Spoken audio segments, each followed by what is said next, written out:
Good morning, everyone. Today we will discuss the paper of Ayurvedic Pharmacy Officer. In this video, we will discuss the part of India GK. So, see the first question of India GK is first question: which following amendment Act of Indian Constitution provides for the registration of Anand marriage of Sikhs? तो कौन सा संवैधानिक संशोधित भारतीय संविधान में सिखों के आनंद विवाही रजिस्ट्रेशन की व्यवस्था करता है? तो ये व्यवस्था करता है Anand marriage amendment act 2012. Option C is the right answer. Next question देखिए. Identify the prime minister of India who launched the members of parliament local area development scheme. Bharat के उस प्रधानमंत्री की पहचान करनी है जिसने member of parliament local areas development scheme शुरू की थी. तो ये शुरू की थी नरसिम्हा राव ने. Option B. Next question. Identify India's budget which has announced the issue of sovereign green bonds from the following. तो आपने उस बजट की पहचान करनी है जहाँ पे ग्रीन बॉन्ड स्कीम की घोषणा की गई थी. तो ये घोषणा की गई थी budget 2022 and 23. Option D. Next question. Which following river of South India is known as the Ganga of South India. तो दक्षिण भारत में कौन सी निम्नलिखित नदी दक्षिण भारत की गंगा जानी जाती है? तो ये जानी जाती है गोदावरी. ऑप्शन सी.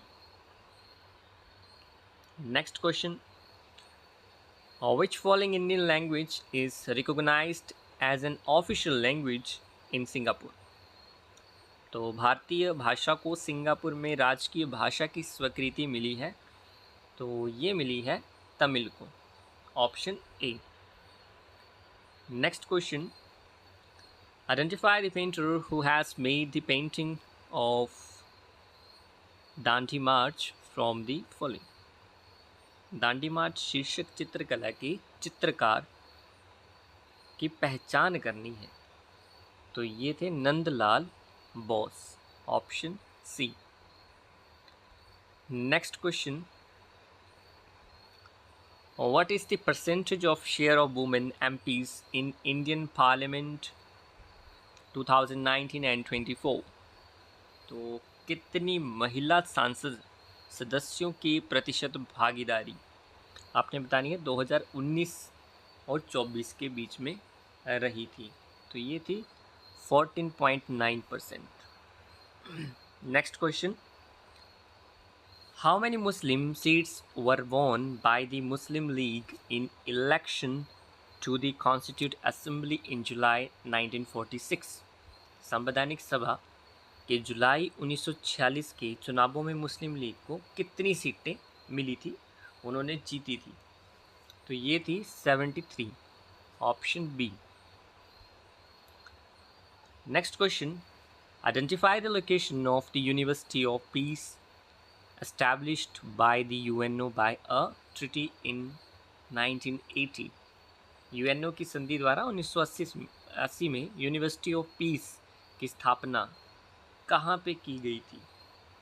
तो ये की गई थी कोस्टा रिका में. Option A. नेक्स्ट क्वेश्चन देखिए. When was the Titan company established as a joint venture.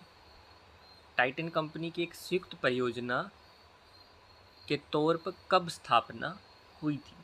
तो ये हुई थी 1984 में. Option C.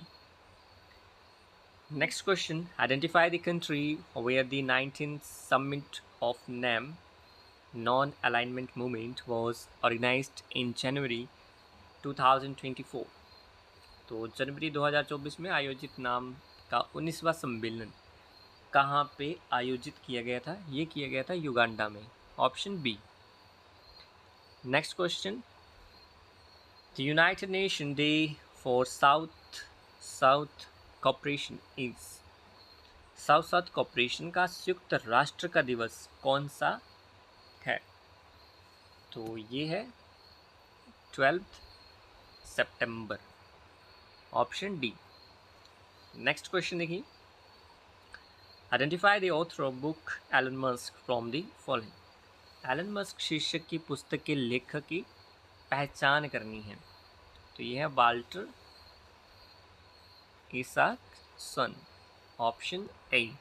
Next question, give the correct month and year of signing the SAARC declaration. तो SAARC में हस्ताक्षर के सही महीने और वर्ष की पहचान करनी है। तो ये है दिसंबर 1985। Next question, the main air polluted is. वायु का मुख्य प्रदूषक पदार्थ होता है। तो ये होता है carbon monoxide, option B CO। तो आज हमने डिस्कस किया इंडिया जी के। नेक्स्ट पार्ट में हम डिस्कस करेंगे हिंदी और इंग्लिश के questions. So thank you so much for watching and listening very patiently.